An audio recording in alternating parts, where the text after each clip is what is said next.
বন্ধুগণ, আজকে আমি আপনাদের সঙ্গে শেয়ার করব বাচ্চাদের টিফিন বক্স রেসিপি কিংবা ব্রেকফাস্ট রেসিপি। খুব হেলদি আর পারফেক্ট বাচ্চাদের টিফিন বক্সের জন্য। আর আমি এই জন্য প্রথমে একটা বাটির মধ্যে নিয়ে নেব হাফ কাপ সুজি, আর ওই কাপ মেপেই হাফ কাপ নিয়ে নেব বেসন।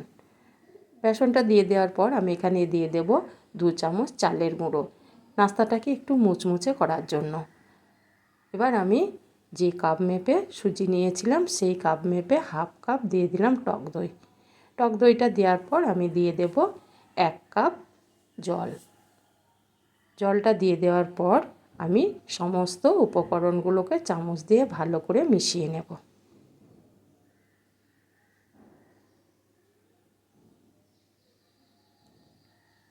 যেন কোনো গোটা ভাব না থাকে, এভাবে চামচ দিয়ে আমি ভালো করে মিশিয়ে নিলাম। এবার এটাকে ঢাকা দিয়ে মোটামুটি মিনিট 10 রেস্টে রেখে দেব। 10 মিনিট পর আমি ফিরে এলাম। আমার অনেকটাই জল টেনে নিয়েছে। একটু আমি নেড়ে নিলাম। নেড়ে নেওয়ার পর আমি এখানে দিয়ে দেব একটা আলুকে আমি গ্রেট করে রেখেছিলাম, মিডিয়াম সাইজের আলু, সেটাকে দিয়ে দিলাম। আর দিয়ে দেব একটা ছোট সাইজের, এখানে আমি একটা গাজরকে আমি গ্রেট করে নিয়েছিলাম, সেটা দিয়ে দিলাম। গ্রেট করা গাজরটা দেওয়ার পর আমি এখানে দিয়ে দেব কাঁচা লঙ্কা কুচোনো, এখানে আপনারা পেঁয়াজ কুচোনোও দিতে পারেন। আর দিয়ে দিলাম গোটা জিরে, আর দিয়ে দিলাম চিলি ফ্লেক্স। যদি বাচ্চাদের জন্য করেন তাহলে কিন্তু চিলি ফ্লেক্সটা না দিলেও হবে। দিয়ে দিলাম পরিমাণ মতো গরম মশলা, স্বাদ মতো লবণ। সবশেষে দিয়ে দিলাম ধনেপাতা কুচোনো। এই উপকরণগুলো দেওয়ার পর আমি চামচ দিয়ে আবার বিটারের সঙ্গে সমস্ত সবজিগুলোকে মিশিয়ে নেব।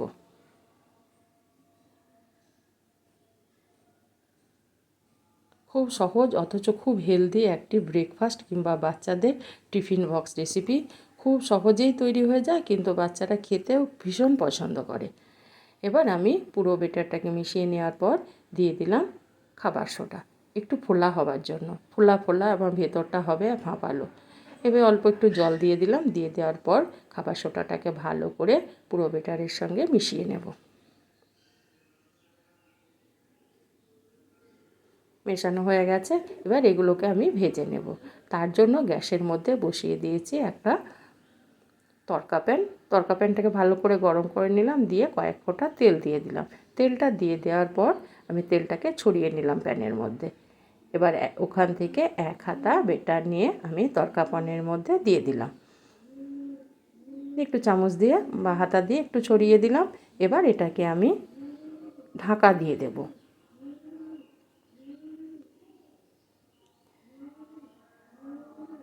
ঢাকা দিয়ে দিলাম। এবার আমি এটাকে মিনিট 2-3 পর ফিরে এলাম। মোটামুটি 3 মিনিট পর আমি ফিরে এলাম। আর গ্যাসটা কিন্তু আমার একদমই কমানো আছে, আমি বাড়িয়ে এগুলোকে ভাজবো না। এবার এটাকে আমি খুন্তি দিয়ে উল্টিয়ে দিলাম। উল্টে দেওয়ার পর এটাকে ঘুরিয়ে ফিরিয়ে আমি ভেজে নেব।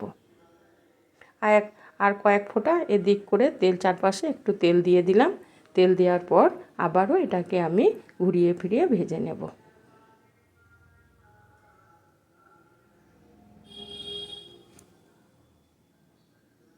উল্টিয়ে পাল্টিয়ে এইভাবে আমি এই নাস্তাগুলোকে ভাজবো।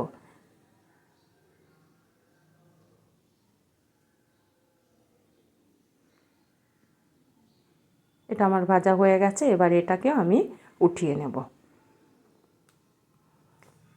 যেমন সহজ তৈরি করতে, তেমনি কিন্তু খেতেও ভীষণ মজা। এবার এটাকে আমি একটা প্লেটের মধ্যে উঠিয়ে নিলাম। আবারও ওই প্যানের মধ্যে দিয়ে দিলাম কয়েক ফোঁটা তেল। দেওয়ার পর আবারও 1 হাতা আমি দিয়ে দিলাম বেটারটাকে দেওয়ার পর এবার আমি ঢাকবো না, যেহেতু আমার প্যানটা খুব গরম হয়ে গেছে। আর ঢাকার প্রয়োজন নেই, না ঢেকে এবার এগুলোকে আমি ভেজে নেব। এবার আমি ঘুরিয়ে ফিরিয়ে এগুলোকে যেমন করে আমি ভাজলাম ঠিক সেইভাবে মিডিয়াম আঁচে এগুলোকে আমি ভাজবো।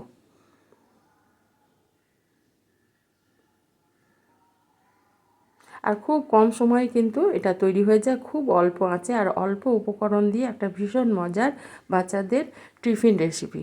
হ্যাঁ বন্ধুরা, আমি এইভাবে সমস্ত নাস্তাগুলোকে ভেজে নিয়েছি। এবার আমি একটা প্লেটের মধ্যে উঠিয়ে নেব। এভাবে আমি একটা প্লেটের মধ্যে নাস্তাগুলোকে উঠিয়ে নেব। তারপর আমি এগুলোকে আমার ঘরের তৈরি টমেটো সস দিয়ে পরিবেশন করব বা বাচ্চাদের টিফিনে দিয়ে দেব। যেমন খেতে মুচমুচে, তেমনি কিন্তু ভিতরটা একদম ফাঁপা। দেখুন বন্ধুরা, আমার হোমমেড টমেটো সস দিয়ে আমি এটাকে পরিবেশন করব। বাই। আবারও